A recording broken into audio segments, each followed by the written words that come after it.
মানে তার একজন দারোগা সাব ইন্সপেক্টরকে বলছে ইন্সপেক্টর বাউস। এই কথাগুলোর মধ্যে দিয়ে আওয়ামী মনা যদি কিছু অফিসার থাকে তারা যদি নিরপেক্ষ থাকতো, তারা যদি নিরপেক্ষ মানে থাকে এরকম প্রমাণ পাওয়া যায়, তাদের কেন ক্ষতি করবে? কিন্তু যারা প্রকাশ্যে বিভিন্ন জায়গায় রক্তপাত ঘটিয়েছে এবং একটা প্রচন্ড মানে ভীতির সৃষ্টি করেছে যে হাসিনার বিরুদ্ধে কথা বললেই হয় গুম হবে ইলিয়াস আলীর মতো, না হলে তাকে চিরদিনের জন্য পৃথিবী থেকে সরে যেতে।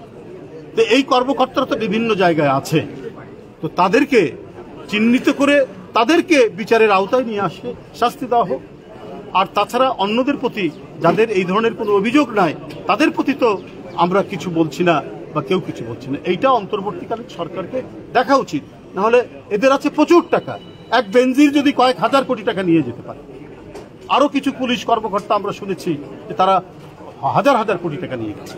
যারা নিয়ে যেতে পারেনি এই টাকাগুলো তো এই সরকারের বিরুদ্ধে ব্যবহার করবে, গণতান্ত্রিক মনা রাজনৈতিক দলগুলোর বিরুদ্ধে ব্যবহার করবে, ব্যবহার করে সমাজে একটা অস্থিরতা তৈরি করবে। ধন্যবাদ।